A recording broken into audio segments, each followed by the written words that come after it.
Have you ever wondered why a memory, no matter how vivid, never seems to be an exact replica of the original event?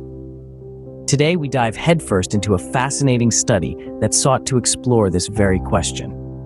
In 1932, a researcher named Bartlett set out to investigate the impact of schema, our cognitive frameworks that help us organize and interpret information, on memory recall. His objective was simple, yet profound, to determine whether our memories are faithful reproductions or creative reconstructions.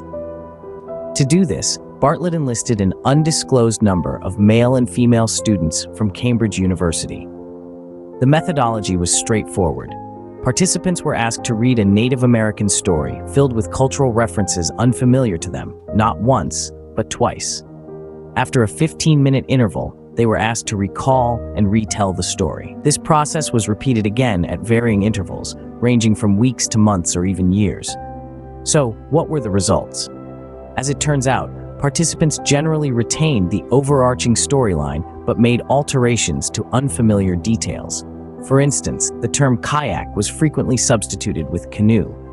The recalled narrative tended to be shorter than the original, and supernatural elements were often left out entirely. What can we conclude from this?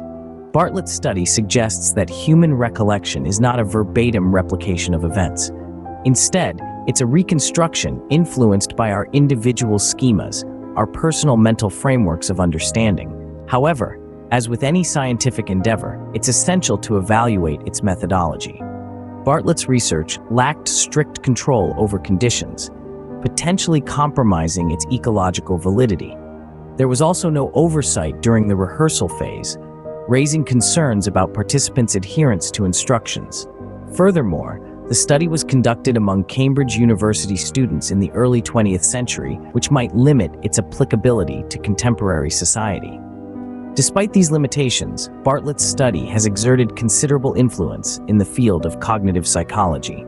It represents a qualitative research approach, employing a case study design to explore individual cognitive processes within a real-life context. But here's a thought-provoking twist. Despite its methodological weaknesses, Bartlett's study has shaped our understanding of memory reconstruction. Some might argue that it represents an argument from false authority due to its dated methodology. Yet its insights remain relevant and have stimulated further research in the field. In conclusion, Bartlett's study, while not without flaws, has made a significant contribution to the field of cognitive psychology. It has challenged our understanding of memory, suggesting that our recollections are not exact replicas of our experiences, but are influenced by our schemas. This insight has profound implications, not just for psychologists, but for all of us who seek to understand the mysterious workings of the human mind.